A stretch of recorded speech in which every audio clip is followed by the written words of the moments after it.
Hello, SUNY Schenectady Royals. Welcome to Backwards Planning. In this video, we will discuss the benefits of using backwards planning and how this technique works. Some of the benefits of using backwards planning include feeling less overwhelmed. You may find that your motivation increases. You'll be able to balance multiple tasks at once. There will be a decreased need to cram and pressure on your time. And lastly, this technique, like many other time management systems, will increase your organization. Let's walk through the steps of backwards planning so that you can have a better understanding of all these benefits.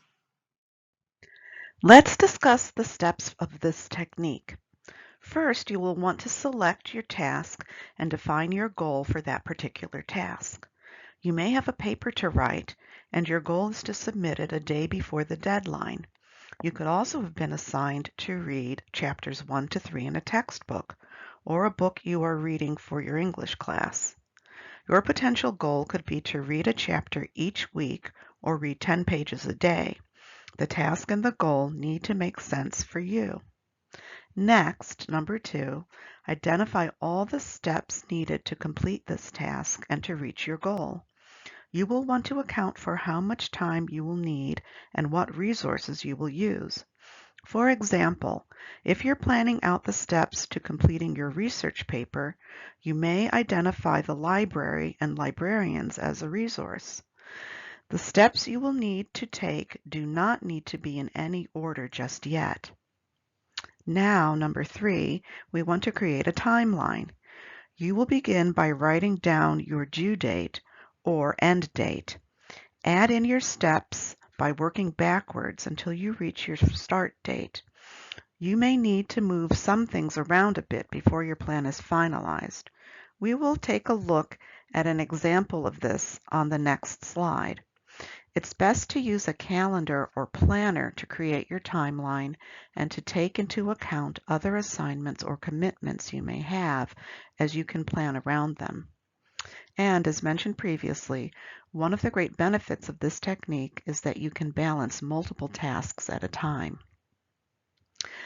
And lastly, number 4, we always want to seek support. You can do this by seeking out feedback. This is the best way to know if you're on the right track.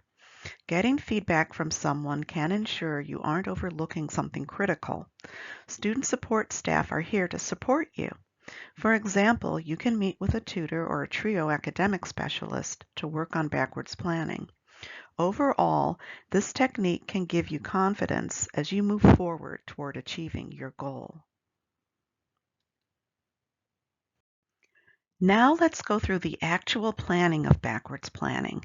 Before getting to this point, it's important to have already identified all the steps you need to take and your resources. Now we will put them in order, backwards. In this example, the goal is to submit your research paper by 1 p.m. on the 21st of the month. Once this is placed on your calendar or in your planner, you will work backwards, planning out all the steps at times that work for your schedule. So let's begin. You will want to include final edits. You may want to use the online tutoring service BrainFuse or visit the Learning Center to meet with a tutor in person. This would be a great resource for writing your paper. You'll see as we work backwards that this could be your second visit. Make edits and read the paper aloud. Listening to how your words sound can help you locate where edits need to be made. You'll use BrainFuse or visit the Learning Center. This will be your first visit. Reread and revise. Draft paper from an outline. Create a rough outline and include sources. Read articles and take notes. Identify 3 articles and sources. And finally, but actually first, read the assignment and decide on the topic. You have now reached your starting point. You will notice that most of these tasks are small, achievable tasks, making the paper feel less overwhelming. We can also balance other projects, papers, and exams for other courses. You may find you'll maintain motivation using backwards planning, as you know what your end goal is and have created a starting point for yourself. Sometimes getting started is the hardest part. As mentioned earlier, the student support staff are here to help you utilize this technique for your next assignment. Please do not hesitate to reach out to a tutor or other student support staff. Thanks for watching this video. We hope you found it helpful and will be able to use backwards planning for your next assignment. If you want to learn more strategies to help you succeed in college, check out the other videos from Student Support Services posted on SUNY Schenectady's Tips and Strategies for Student Success webpage.